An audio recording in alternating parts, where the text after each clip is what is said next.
Et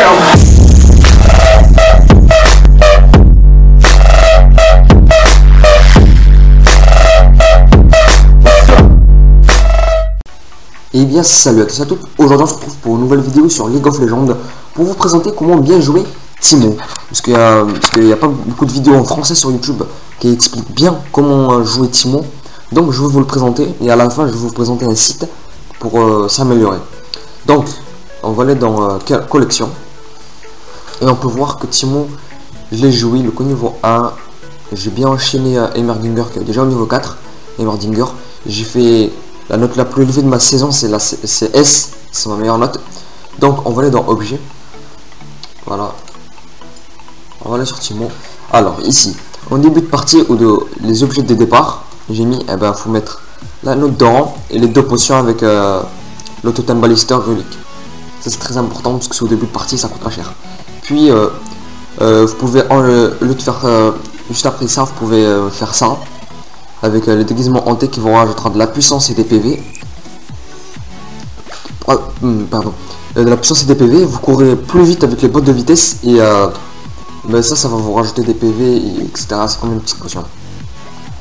Puis, comme objet essentiel à ce personnage, il faut tout d'abord le masque, car il vous rajoute beaucoup de PV et de la puissance.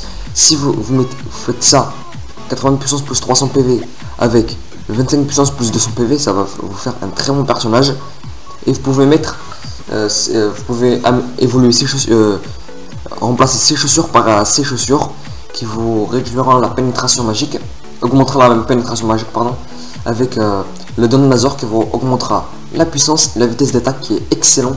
Si par exemple vous mettez le A qui va empoisonner l'ennemi, ça va faire une vitesse d'attaque, ça veut dire que ça va aller encore plus vite.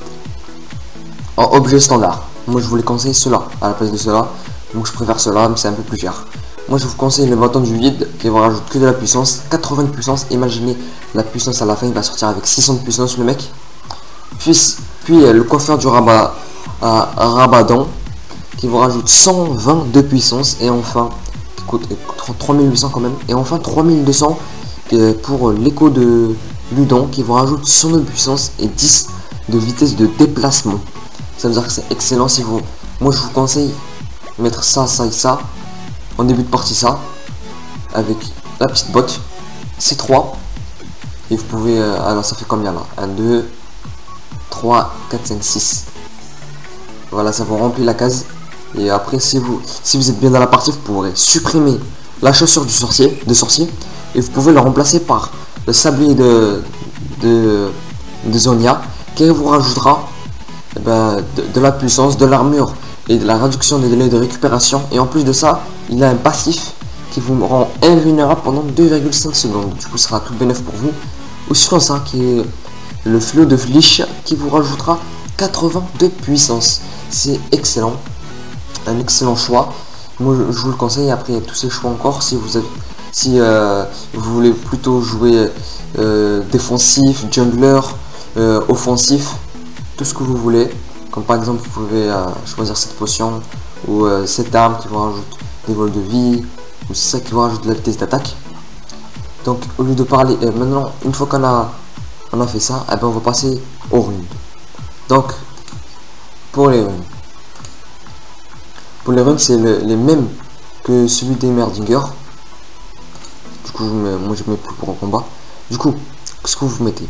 Vous mettez beaucoup de PV et de la résistance magique. PV, résistance magique et régénération. Ici vous mettez PV. Ici vous mettez la vitesse d'attaque et les dégâts. Vitesse d'attaque, dégâts, ça va faire énormément de dégâts. Et enfin il faut acheter de la puissance pour rajouter de la puissance à vos sorts. Allez, on se retrouve très bientôt pour un prochain épisode. Bye tout le monde.